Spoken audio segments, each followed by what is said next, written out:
ভেবে চিনতে মানে ডিসিশন নেওয়া উচিত।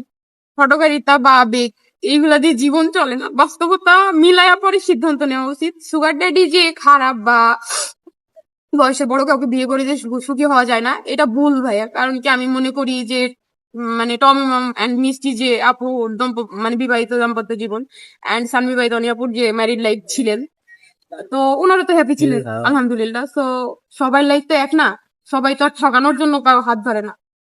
তো বুঝে শুনে ফ্যামিলির মাধ্যমেই সিদ্ধান্ত নিয়ে লাইফ পার্টনার চুজ করা। তুমি আপুর থেকে কি অনুপ্রেরণা পেয়েছিলেন কিনা সুগার ড্যাডি বিয়ে করার জন্য? না না ভাইয়া, এরকম না। আমি তো পরে দেখছি সোশ্যাল মিডিয়াতে, আমি ওরকম কোনো অ্যাক্টিভ ছিলাম না। বাট আপনাদের এই মানে নিউজ এন্ড আমার সাথে অন্যায় হয়ে যাওয়ার যে নিউজ, এইগুলা দেখেই পরে আমি ওনাদের লাইফ স্টাইল দেখবো। পরে নিজেই আফসোস হইলো যে আমি একটা সিদ্ধান্ত নিলাম, বাট ওনাদের জন্য ওনারা হয়তো বা অনেক টাকা পয়সার মানে ইয়া আছে ওদের ভেতরে। আমার তো ওরকম কোনো চাহিদা ছিল না, জাস্ট আমার একটা লাইফ, সুখী লাইফ দরকার ছিল, সেটাতে আমি শেষ কি বলতে চান?